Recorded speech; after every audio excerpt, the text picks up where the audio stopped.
The Real Mccoys, starring Walter Brennan, created by Irving Pincus. Want you to meet the family known as the Real Mccoys. That's Grandpappy Amos, the head of the clan. He roars like a lion, but he's gentle as a lamb. And now here's Luke, who beams with joy since he made Kate Mrs. Luke McCoy. From West Virginia they came to stay in sunny California. Old Grandpappy Amos and the girls and the boys of the family known as the Real McCoys.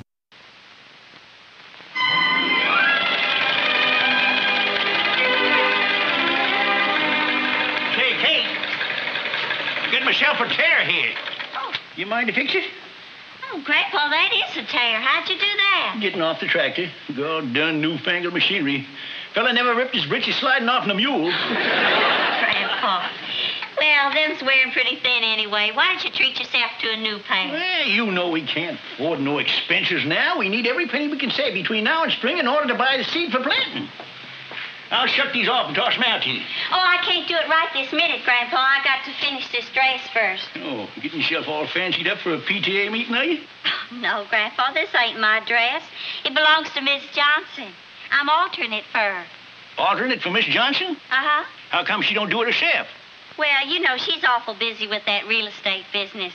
Oh, one of them there carrier women, huh? You're so busy doing a man's work, don't get time to go home and do what a woman's supposed to do. Oh, goodness. It's just being neighborly, and besides, it's easy for me, and I got the machine, and I got the time, and it's just a little bitty old sewing. It appears to me there's more than a little bitty old sewing. I bet she ain't neighborly enough to pay you for it, neither. What are you getting so riled up about, Grandpa? Women folk are always doing things to help each other. And one thing to do things to help each other, another thing is take advantage. Now, Kate's a McCoy now, and she ain't nobody's slave. Besides, she hadn't ought to work too hard. Poor puny little thing. I'll give you these overalls after you get through the dishes tonight. I didn't mean to make him so angry. Oh, don't fret about it, sugar babe. Grandpa's just... Well, he's just being Grandpa. And that's taking in an awful lot of territory. How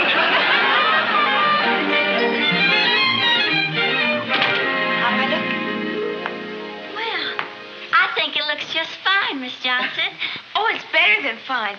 You look just like Deborah Carr when she became a fallen woman. Oh, well, it turned out all right. She went back to Cary Grant in the end. Kate, I'm just thrilled. I had no idea this old dress could turn out to look so well. Why, work like this would cost me a fortune at Criswell's shop. Well, he's a professional. And has the only dressmaking shop in town. He certainly takes advantage of it. You say, Kate, you think you got time now to fix this tear? Oh, Grandpa, you know Miss Johnson. Oh, how do, Miss Johnson? Hello. Guess you won't have time to fix my overalls until after you finish your dress, huh? Well, I have finished the dress, Grandpa. Isn't it a beautiful job, Mr. McCoy? Kate, dear, I'd like to pay you for this. Pay me? Oh, no, I couldn't. Now, you put a lot of time in on this. More than a favor calls for. I'd feel better if you take this. I wasn't figuring on charging anything. Please, Kate, I'd like it this way. You give it back. Us McCoys don't take charity from no one. But, Grandpa, Mr. McCoy, this isn't charity. Kate earned this money. She does fine work, and I'd like her to work more for me. If it's all right with you, Kate, I'd like to tell all my friends about you. Do you mean that, Miss Johnson? Do you think I could really make some money with my sewing? I'm sure of it if you're the least bit interested. Well, she ain't. Us McCoys provide for our women. They don't have to work. You don't have to make up your mind right now. Think about it and let me know. Miss Johnson, it does sound like a right interesting idea, and I will let you know. Thanks again for this. You're welcome. Bye-bye. Bye. Hey, you ain't serious about this, are you? Well, Grandpa, you said yourself we could use a few extra dollars, and this might be a way of helping. Well, we don't need no help from the women in this family. You leave the worrying to us men. But if I could earn a few extra dollars, then there'd be less to worry about. We've been doing all right. Have you ever wanted for anything since you become a McCoy? Why, you got everything a woman can hope for. Got a kitchen with running water, inside wash tubs, a folding iron board, an egg beater, a new carpet sweeper, a can opener fixed to the wall. Well, you just better count your blessings. I don't want to hear no more of this nonsense about you going to work.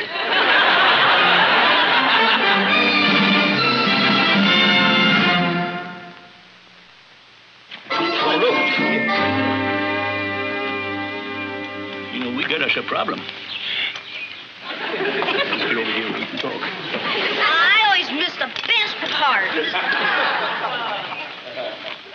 We're in terrible trouble. Well, what, Grandpa? That woman of yours is going into business. What are you talking about? Well, Miss Johnson paid her for sewing that dress, Yeah? and she kept the money. Grandpa, you was the one that said she ought to get something for it. Oh, well, now, wait a minute. This is just a beginning. She says she's going to take on more customers. Said so herself just now. Well, I'd like to cry. It's pitiful. That's what it is. Just pitiful. Now, Grandpa, what's so pitiful about that? Well, you're against it, ain't you? Well, why should I be? I think it's a fine idea.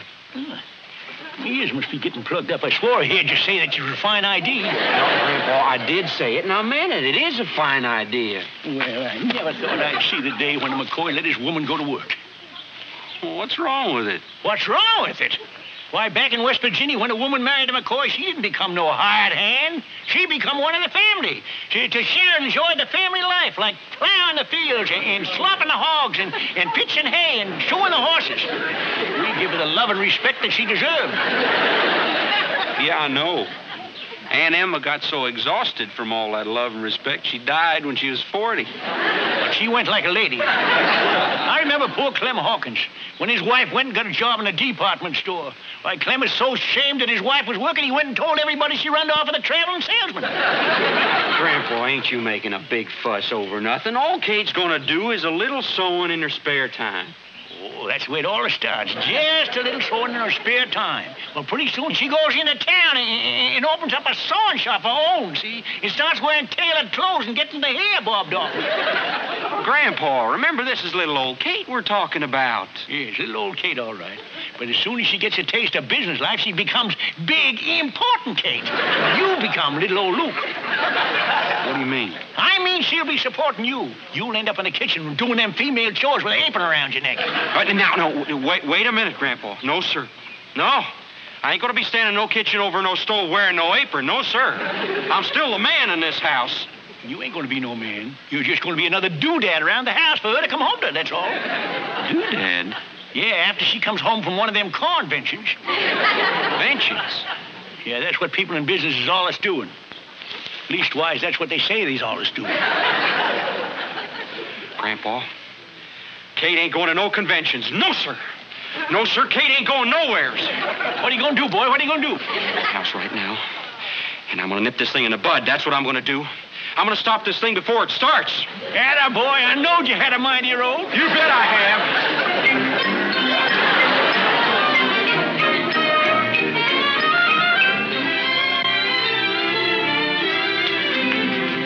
Kate, I want to talk to you.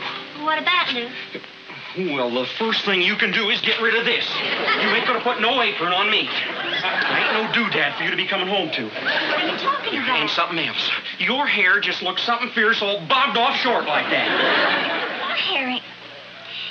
Luke, I think you better explain yourself. What is all this? Kate, you ain't going into the dressmaking business, and that's the order. Luke, I know it's you standing there, but it's Grandpa talking. It's me talking. I got a mind of my own. And if you think you're going to become one of them working wives, you just got another thing coming. Yes, you have. And if you try it, I'm not going to whitewash you by telling everybody that you run off with no traveling salesman. I don't know half of what you're talking about, but I do know this. Nobody can tell me what I can do and what I can't do in that tone of voice. Well, you ain't gonna sew nobody's dresses, and you ain't gonna be a career girl, and you ain't gonna be nothing except in the wife that I married you for. Is that so? Well, you listen to this, Mr. Luke McCoy. While you're talking about things that I ain't, another thing that I ain't is I ain't gonna listen to you. What? I'm gonna go right into that phone. I'm gonna call that Miss Johnson. You know what I'm gonna tell her? I'm gonna tell her I'll take all the sewing work she can get me.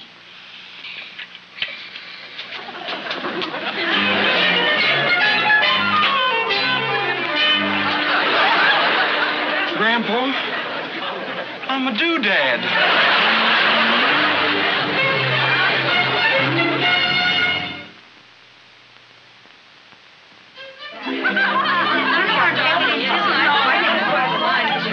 Our own home turned into a YWCA. That's a sickening.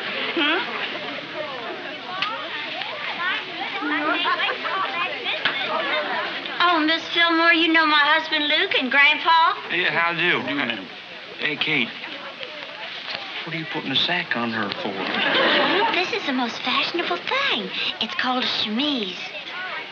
Gee, I get a good idea, Luke. We get over 100 sacks of feed out there in the barn. We make ourselves a fortune. All you got to do is dump the feed out and sell the sacks.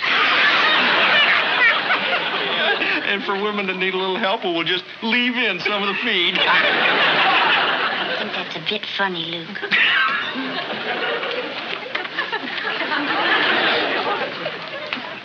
Pino, what are you doing? Senor, meet my new girlfriend. You what? Sit it down in the corner, Peppino. Don't go away, Cookie Pie. Hey, which side are you on, Peppino? You know, they're all women. Oh, women are my best friends, Senor Grandpa. Now, come on. We got a lot of talking to do. We go in my room. We have a little privacy here. Oh, Grandpa, I forgot to tell you. They made yours a fitting room, too. Dang nabbit, this thing is getting out of hand. Let's go down to the hen house where we can have a meeting. Thank you, Mrs. Simpson. Sure do appreciate it. That ought to buy a lot of seed for spring planting. Hey, Kate. Here's your change, Mrs. Simpson. Kate. Oh, hush up, you women. Why don't you go and see Kate and get your tail feathers remodeled? Sit down over there, Peppino. You too, little Luke. Sit yourself right down here, Luke. Now, we got a lot of big thinking to do. Kate's had that business of her in there for a week now. We just can't stand it no more. We got to get them women out of there. How about me setting Homer loose in there? That'll really clear him out. Luke, you put that frog back in your pocket where it belongs. Yeah, not so fast, not so fast. Little Luke, is Homer a good hopper? Now, wait a minute, Grandpa. Let's just think about this now and not do nothing we're going to be sorry for. Well, how can we be sorry for anything just so long as we get them women out of there? So sure we ought to get them women out of there. What? Well, Grandpa, it appears to me that Kate's doing a pretty fine job. I just got a peek in the cookie jar, and there's more money in there than we've ever seen before. Yeah, but that money's from a woman. What's the difference? It's got a man's picture on it. Are you trying to tell me that you figure what Kate's doing is all right? Well, yeah. Yeah, I do. Doggone it, Grandpa, we need money for spring planting, and we were worried about what to do, and, well, now Kate's doing it. She ain't doing what a woman ought to be doing. Like what? Like the chores around the place. And no woman can be a career woman and take care of a family, too. Oh, wait, now, just back up a little, Grandpa. Just think about this now. What have we been lacking? We been lacking anything? Well, we certainly have. We certainly have. Name one thing. Well, we've been, well, nothing yet, but Nothing yet.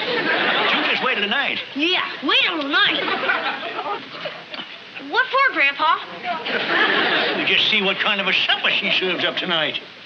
Well, Senor Grandpa, she always serves a good supper on Saturday nights. Yeah, but she's been so busy dressmaking today, she won't have time to do more than slap something together out of a can. Probably won't have no appetite. She's been chewing on them pins all day. Ain't you jumping the gun, Grandpa? You're picking on Kate, and we ain't even sat down to supper yet. Well, now you just wait and see. You just wait and see. You'll be blessing that can over on the wall. If we lose that, we'll all starve to death.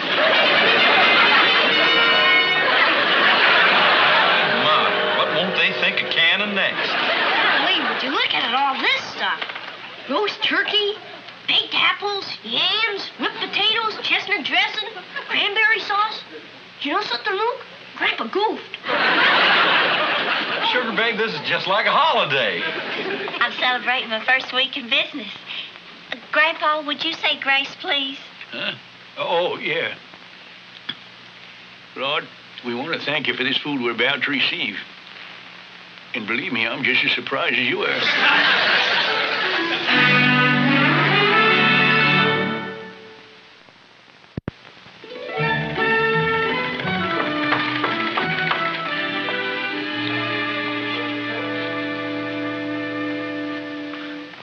Mrs. McCoy? That's right. My name is Criswell. I have the dress shop in town. Oh, yes, I know. Won't you come in? So, this is your salon, eh? Well, it's my home, if that's what you mean. Mm-hmm. This a sample of your work? Yes, I just finished that. Of course, it does want pressing.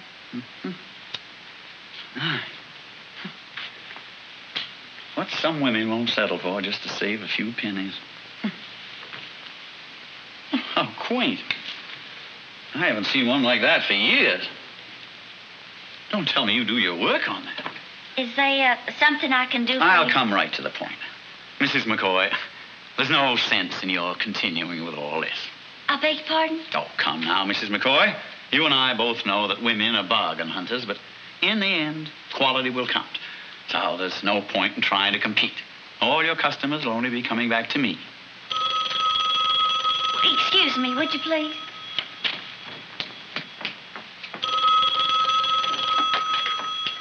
Hello? Oh, hello, Mrs. Phillips. You have 3 more dresses you want me to alter? Fine. What's that? Oh, I'm so glad you was pleased. But tomorrow'll be fine.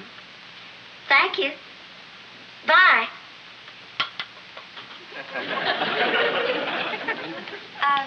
You were saying, Mr. Criswell?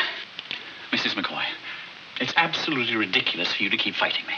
If it's a matter of prices, I can undercut you any time I choose, for as long as I choose. I can run you right out of business. Do you realize that?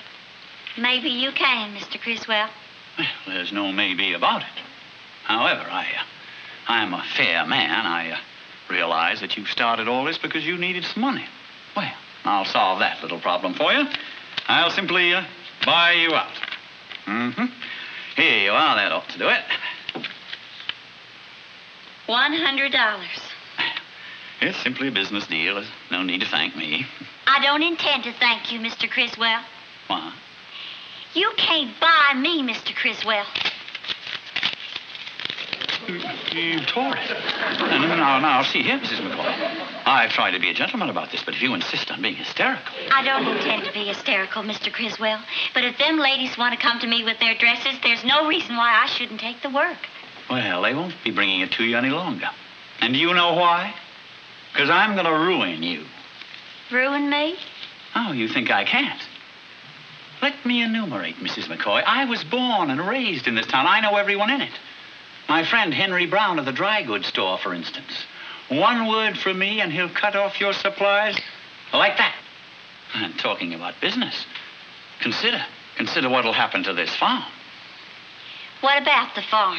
Well, might be a little difficult to run with your credit cut off, mightn't it? You could do that? Well, my brother-in-law is president of the bank. Well, I guess I don't have too much choice, do I? Oh, Luke, Grandpa. This here's Mr. Criswell.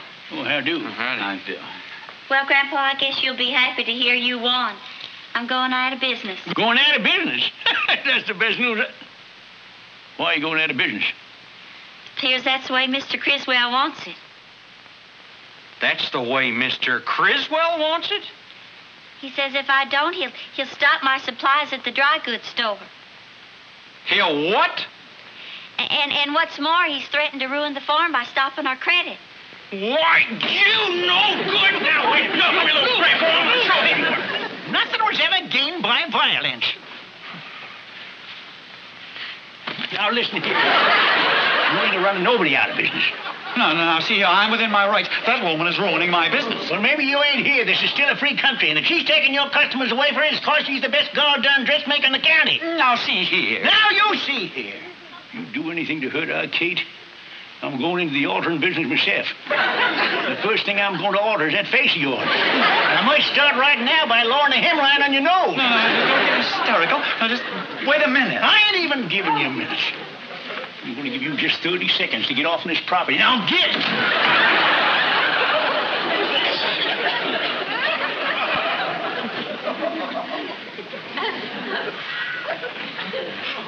You sure give it to him good, Grandpa. Thank you, Grandpa. Thanks for what? Guess a man's got a right to throw a skunk out of his own house, ain't he, without everybody blubbering about it? I didn't mean just that, Grandpa.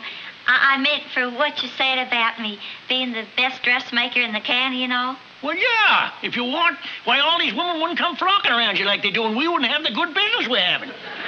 Grandpa, you said we. Does that mean you approve? Well, I guess it ain't so bad. You're making a few extra dollars, which we can use, and you're still looking after the rest of the family, all right?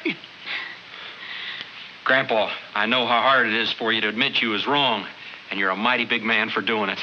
I'm proud to be one of your kin. Oh, for crying out loud. You're going to get mushy about this thing. I'm going to get mushy with the female.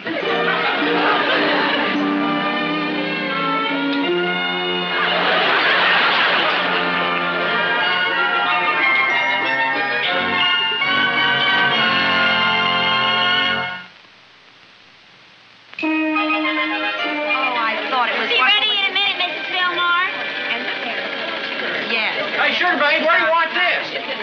Oh, just put it over there, Luke. You sure have a going business here, Kate. Well, come weekends, everybody pitches in. How's your grandpa taking it all? Well? Hey, Kate! Any more dresses for pressing? I'm still good and hot.